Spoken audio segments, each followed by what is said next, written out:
இந்த செஷனில் நம்ம என்ன பார்க்க போகிறோம் அப்படின்னு பார்த்தீங்கன்னா sales order, delivery note, rejection inward and sales voucher. இந்த சேல்ஸ் ஆர்டர் எதுக்காக போடுறோம் அப்படின்னா, நம்ம டேட்டாஸ் நம்மக்கிட்ட ப்ராடக்ட்டு நம்ம சேல்ஸ் பண்ணுறதுக்கு முன்னாடி என்ன ஸ்டாக் அவங்களுக்கு தேவைப்படுது, என்ன குவான்டிட்டி தேவைப்படுது, ஆனால் என்ன ரேட்டில் தேவைப்படுது அப்படின்றத ஒரு கொட்டேஷன் ரெடி பண்ணி நமக்கு சென்ட் பண்ணுவாங்க. அதுதான் சேல்ஸ் ஆர்டர்.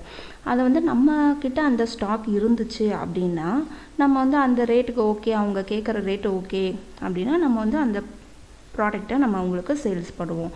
இது அதாவது சேல்ஸ் வவுச்சர் போடுறதுக்கு முன்னாடி அவங்களுக்கு தேவைப்படக்கூடிய ஸ்டாக் நம்மக்கிட்ட இருக்கா, அது எத்தனை குவான்டிட்டி அவங்களுக்கு தேவைப்படுது, என்ன ரேட்டில் தேவைப்படுது அப்படின்ற கொட்டேஷன் ரெடி பண்ணி நமக்கு சென்ட் பண்ணுறது தான் சேல்ஸ் ஆர்டர்.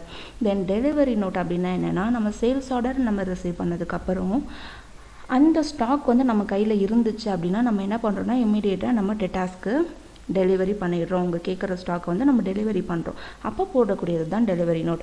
தென் ரிஜெக்ஷன் இன்வர்ட் அப்படின்னா என்ன அப்படின்னா, நம்ம டெலிவரி பண்ண ப்ராடக்ட்ஸில் ஸ்டாக்கில் இருந்து ஏதாச்சும் டேமேஜ் பீஸ் இருந்துச்சு அப்படின்னா அவங்க நமக்கு ரிட்டர்ன் பண்ணுவாங்க.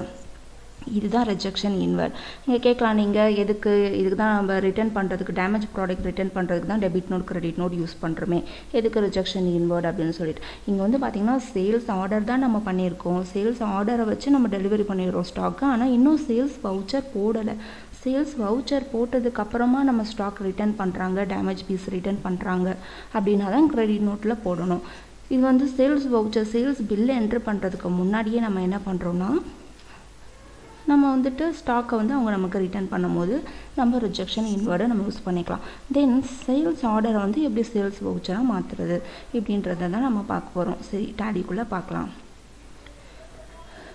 இங்கே பார்த்திங்கன்னா அக்கௌண்டிங் வவுச்சர்ஸில் இங்கே போய் பார்த்திங்கன்னா இங்கே நம்ம போடக்கூடிய sales order, then delivery note, rejection inward எந்த ஆப்ஷன்ஸுமே இருக்காது. ஸோ நம்ம என்ன பண்ணலான்னு பார்த்தீங்கன்னா இன்வென்ட்ரி வவுச்சர்ஸ்குள்ளே தான் நம்ம இதெல்லாமே போய் போட போகிறோம். ஸோ இன்வென்ட்ரி வவுச்சர்ஸில் பார்த்திங்கன்னா இங்கே ரிஜெக்ஷன் இன்வர்ட் நம்ம போட போகிறோம், டெலிவரி நோட் போட போகிறோம். இந்த ஐட்டம்ஸ் எல்லாமே இங்கே இருக்குது. நம்ம இங்கே போய் பார்த்துக்கலாம். இப்போ ஃபஸ்ட்டு சேல்ஸ் ஆர்டர் போடணும். சேல்ஸ் ஆர்டர் போட்டதுக்கு நம்ம என்ன பண்ணலான்னா shortcut Alt F5.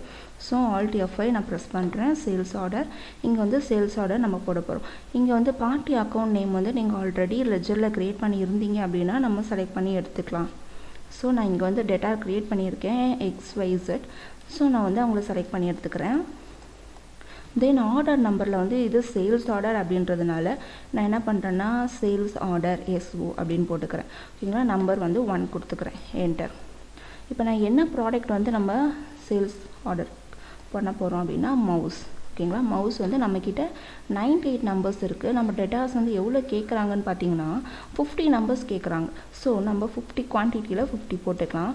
And rate பார்த்திங்கன்னா 300 rupees ஈச். ஸோ அமௌண்ட்டில் 15,000 rupees என்டர் ஆகிடுச்சு. இவ்வளோ தான். இப்போ நம்ம என்டர் கொடுத்துக்கலாம், அக்செப்ட் பண்ணிக்கலாம். Yes, okay. இப்போ நம்ம போட்ட சேல்ஸ் ஆர்டரை டிஸ்பிளே பண்ணி பார்க்கணுன்னா எப்படி போய் பார்க்கலாம் அப்படின்னா கேட்வே ஆஃப் டாலி ஸ்க்ரீனில் டிஸ்பிளே. ஸோ டிஸ்பிளே மெனு, இந்த டிஸ்பிளே மெனுக்குள்ளே போய் பார்த்தீங்கன்னா டே புக். ஸோ ப்ரெஸ் பண்ணுறேன். இங்கே போய்ட்டு நம்ம சேல்ஸ் ஆர்டரை நம்ம டிஸ்பிளே பண்ணி பார்த்துக்கலாம். இதில் ஏதாச்சும் நீங்கள் ஆல்டர் பண்ணணும் அப்படின்னா நம்ம அப்படியே என்டர் கொடுத்து ஆல்டர் பண்ணிக்கலாம். ஓகே, இப்போ அடுத்து நம்ம என்ன போட போகிறோம் அப்படின்னா, சரி, இப்போ நம்ம அடுத்து டெலிவரி நோட் போடணும். டெலிவரி நோட் போடுறதுக்கு முன்னாடி நம்ம பண்ண sales order profit and loss அக்கௌண்ட்டில் ஏதாச்சும் சேஞ்சஸ் ஏற்படுத்தியிருக்கா அப்படின்னு சொல்லி பார்க்கலாம். இங்கே பார்த்திங்கன்னா சேல்ஸ் அக்கௌண்ட்டில் எதுவுமே இல்லை. நம்ம சேல்ஸ் ஆர்டர் போட்டிருக்கோம். சேல்ஸ் ஆர்டரில் எந்த அமௌண்ட்டுமே என்ட்ரு ஆகலை. அப்படின்னா என்ன அப்படின்னா சேல்ஸ் ஆர்டர் போடும்போது நமக்கு ஸ்டாக்காக இருந்தாலும் சரி, இல்லை ப்ராஃபிட் அண்ட் லாஸ் அக்கௌண்ட்லேயும் எந்த சேஞ்சஸுமே இருக்காது. இப்போ ஸ்டாக்கில் போய் பார்க்கலாம். நம்மக்கிட்ட இருக்க 98 நம்பர்ஸ். ஒருவேளை நம்ம சேல்ஸ் பண்ணியிருந்தோன்னா 50 நம்பர்ஸ் சேல்ஸ் பண்ண மாதிரி காட்டும். இந்த சேல்ஸ் ஆர்டர் தான் நம்ம போட்டிருக்கோம். இன்னும் ஸ்டாக் அவங்களுக்கு நம்ம டெலிவரி பண்ணலை. ஸோ 98 நம்பர்ஸே நம்மக்கிட்ட ஸ்டாக் இருக்குது. இப்போ அடுத்து நம்ம ஸ்டாக்கை இப்போ அவங்களுக்கு டெலிவரி பண்ண போகிறோம். ஸோ இப்போ நம்ம என்ன பண்ண போகிறோம்னா டெலிவரி நோட் போட்டுக்கலாம். இன்வென்ட்ரி வவுச்சர்ஸில் டெலிவரி நோட் ஷார்ட்கட் பார்த்தீங்கன்னா Alt F8. So Alt F8 கொடுத்துக்கலாம். Delivery note voucher screen open ஆகிடும். இப்போ இங்கே பார்த்தீங்கன்னா நான் டெலிவரி நோட் நம்பர் கொடுக்குறேன். ஸோ டெலிவரி நோட் அப்படின்றதுனால DN கொடுத்துக்கிறேன் நான். நம்பர் வந்து 1 கொடுத்துக்கிறேன். இப்போ நம்ம யாருக்கு டெலிவரி பண்ண போகிறோம் அப்படின்னீங்கன்னா XYZ கம்பெனி, அந்த டேட்டா கம்பெனிக்கு தான் நம்ம டெலிவரி பண்ண போகிறோம். ஸோ அங்கே கொடுத்துக்கலாம். இங்கே வந்து அவங்க சேல்ஸ் ஆர்டர் நம்பர் கொடுத்தாங்க இல்லைங்களா, அந்த ஆர்டர் தான் நம்ம இப்போ ஸ்டாக்காக டெலிவரி பண்ண போகிறோம். ஸோ அந்த ஆர்டர் நம்பரை நம்ம இங்கே சூஸ் பண்ணிக்கலாம். இப்போ நீங்கள் என்டர் கொடுங்க. அவங்க என்ன ஆர்டர் கேட்டிருந்தாங்களோ அது டிஃபால்ட்டாக ஆட்டோமேட்டிக்காக என்டர் ஆகிடும். ஸோ நம்ம அப்படியே அக்செப்ட் கொடுத்து என்டர் கொடுத்துக்கலாம். Delivery note. இப்போ இந்த டெலிவரி நோட் வந்து நம்ம எப்படி டிஸ்பிளே பண்ணி பார்க்கணுன்னா சேம் தான். கேட்வே ஆஃப் டாலியில் டிஸ்பிளே மெனுவில் டே புக் கொடுத்து நம்ம டெலிவரி நோட்டை டிஸ்பிளே பண்ணி பார்த்துக்கலாம். இதில் ஆல்டர் பண்ணணுன்னாலும் பண்ணிக்கலாம். தென் இப்போ இது வந்து ப்ராஃபிட் அண்ட் லாஸ் அக்கௌண்ட்டில் ஏதாவது சேஞ்சஸ் ஏற்படுத்தியிருக்குமா அப்படின்னு பார்த்தீங்கன்னா கண்டிப்பாக ஏற்படுத்தியிருக்கும். இப்போ ப்ராஃபிட் அண்ட் லாஸ் அக்கௌண்ட்டில் பார்த்தீங்கன்னா 15,000. இந்த 15,000 எப்படி வந்துச்சு அப்படின்னா, நம்ம இன்னும் சேல்ஸ் வவுச்சர் போடலை, ஆனால் வந்துட்டு ஸ்டாக் வந்து அவங்களுக்கு டெலிவரி பண்ணிட்டோம். அதாவது நம்மக்கிட்ட வந்து 98 நம்பர்ஸ் மவுஸ் இருந்துச்சு. அதில் வந்து 50 நம்பர்ஸ் வந்து நம்ம XYZ கம்பெனிக்கு நம்ம டெலிவரி பண்ணிட்டோம். ஆனால் வந்து என்ன பண்ணலன்னா சேல்ஸ் வவுச்சர் போடலை. So sales bills to make, அதாவது பில் வந்து நம்ம இன்னும் போடலை, நான் ஸ்டாக் டெலிவர் பண்ணிட்டோம் அப்படின்னு காட்டுது. இப்போ நம்ம ஸ்டாக் சம்மரியில் கூட போய் செக் பண்ணிக்கலாம். இங்கே வந்து பார்த்திங்கன்னா 48 நம்பர்ஸ் தான் இருக்கும்.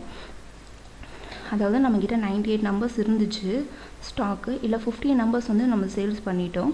இப்போ பேலன்ஸ் அமௌண்ட் வந்து 48 நம்பர்ஸ் தான் நம்மக்கிட்ட இருக்குது. ஸோ அந்த மாதிரி செக் பண்ணிக்கலாம். தென் இப்போ என்ன பண்ணுறோன்னா ரிஜெக்ஷன் இன்வெர்ட் எதுக்கு போடுறோன்னா, நம்ம சேல்ஸ் பண்ண ஸ்டாக்கில் வந்து டேமேஜ் பீஸை வந்து நமக்கே ரிட்டர்ன் பண்ண போகிறாங்க. ஸோ அதுக்காக வந்து நம்ம ரிஜெக்ஷன் இன்வெர்ட் போடலாம். இது எப்படி போடணுன்னா, இன்வென்ட்ரி வவுச்சர்ஸில் ரிஜெக்ஷன் இன்வெர்ட் ஷார்ட்கட் இங்கே பார்த்தீங்கன்னா தெரியும், கண்ட்ரோல் F6. இந்த ரிஜெக்ஷன் இன்வெர்ட்க்கு வந்து கீழே வந்து டபுள் டேஷ் இருக்குது. டபுள் டேஷ் இருந்துச்சுன்னா control F6 and single dash இருந்துச்சுன்னா ஆல்ட்னு நம்ம எடுத்துக்கலாம். இப்போ வந்து இங்கே டபுள் டேஷ் இருக்கனால control F6. So control F6 கொடுக்குறேன். ரிஜெக்ஷன் இன்வெர்ட் ஸ்க்ரீன் ஓப்பன் ஆகிடுச்சு. இங்கே வந்து நம்ம யார்கிட்ட இருந்து ரிஜெக்ஷன் வரப்போகுது அப்படின்னு பார்த்தீங்கன்னா நம்ம டேட்டாஸ் கம்பெனி தான். ஸோ டேட்டா கம்பெனி செலக்ட் பண்ணிக்கலாம். இங்கே வந்து அவங்களோட அட்ரஸ் கொடுத்துக்கலாம். நான் சென்னை கொடுத்துக்கலாம். இங்கே வந்து நம்ம என்ன ப்ராடக்ட் நமக்கு ரிட்டர்ன் பண்ண போகிறாங்கன்னா மவுஸ், அதுதான் நம்ம சேல்ஸ் பண்ணோம், அதே தான் அவங்க நமக்கு ரிட்டர்ன் பண்ண போகிறாங்க. இங்கே வந்துட்டு எத்தனை நம்பர் அவங்க நமக்கு ரிட்டர்ன் பண்ண போகிறாங்க அப்படின்னு சொல்லி பார்த்தீங்கன்னா 50 நம்பர்ஸ் நம்ம சேல்ஸ் பண்ணோம். இதில் வந்து ஒரு பீஸ் தான் டேமேஜ் ஆகிருக்கு. ஸோ ஒரு பீஸை மட்டும் நமக்கு ரிட்டர்ன் பண்ணுறாங்க. நம்ம நம்பர்ஸில் 1 கொடுத்து நம்ம என்டர் கொடுத்துக்கலாம். இப்போ ரிஜெக்ஷன் நோட் போட்டாச்சு. ஓகே, இப்போ பேக் வந்துடலாம். இப்போ வந்துட்டு கேட்வே ஆஃப் டாலி ஸ்க்ரீனில் டிஸ்பிளே டே புக்கில் போய் பார்த்தீங்கன்னா நம்ம ரிஜெக்ஷன் இன்வெர்டை செக் பண்ணிக்கலாம். நம்ம போட்டது டிஸ்பிளே இருக்கும், செக் பண்ணிக்கலாம். இப்போ நீங்கள் ஸ்டாக்கை கூட நீங்கள் போய் செக் பண்ணிக்கலாம்.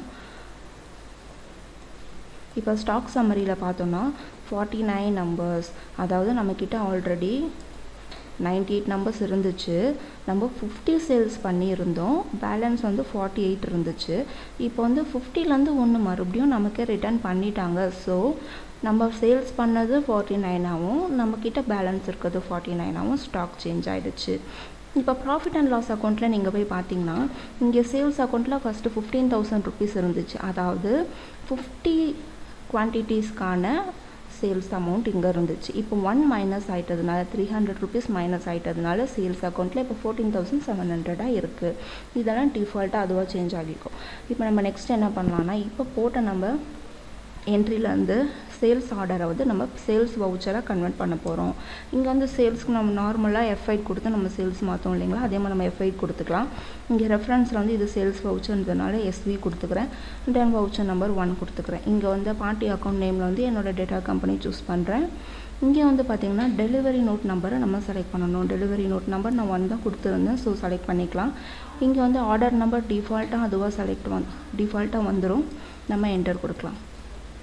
இப்போ இங்கே பார்த்தீங்கன்னா நம்ம சேல்ஸ் ஆர்டரில் நமக்கு ரிசீவ் பண்ணும் போது வந்தது வந்து 50 நம்பர்ஸ் தான்.